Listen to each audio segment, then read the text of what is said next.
Here's a fun fact. Did you know that regularly rotating your tires could save you around $120 to upwards of $500 in vehicle operating costs? I put out a poll recently asking when was the last time you rotated your tires and got some shocking findings. I'll go over the results of the poll and also cover what you need to know about tire rotation. Now let's get this.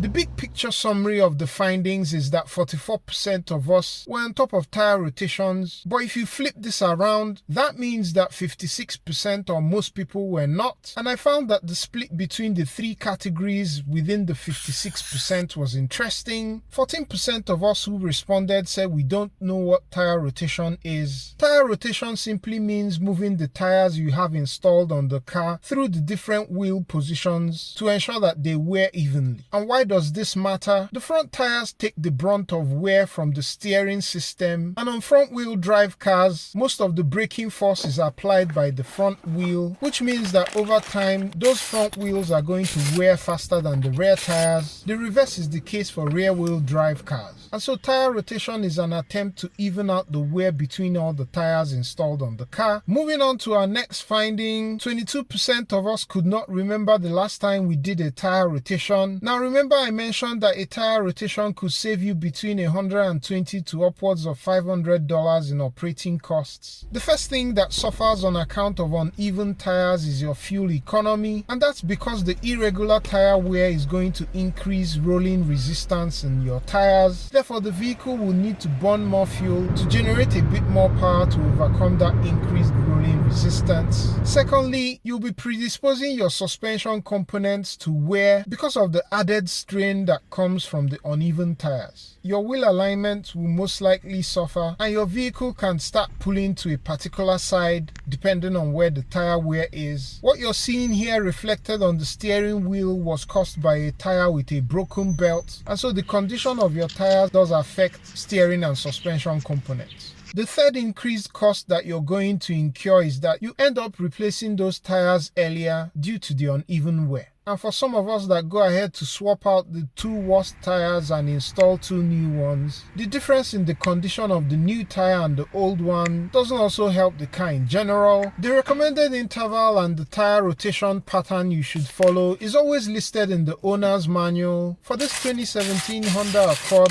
the rears go to the front on the same side, while the front tires are sent to the rear in a crisscross pattern. For those of us crazy about detailing, I use this opportunity to clean the inside of the tires and the wheels. I wasn't too bothered about the exterior since I always have access to that. Just to mention that there's a bit of nuance to the tire rotation pattern depending on your tire type. I'll leave this resource on the screen or in the description down below, just in case you want to read more into the fundamentals of tire rotation. Finally, 20% of us mentioned that we thought we were a tad overdue with our tire rotations. This video is another reminder to you to go get that tire rotation done either DIY or at a shop and save some money for yourself. Remember that if your car has either indirect or direct TPMS, you should also relent the TPMS so that you prevent having a tire warning light. Most cars have a TPMS relent or calibration button, so just follow the instructions in your owner's manual. Don't forget to like, share and subscribe if this has been helpful, and I'll catch you on the next one. Peace!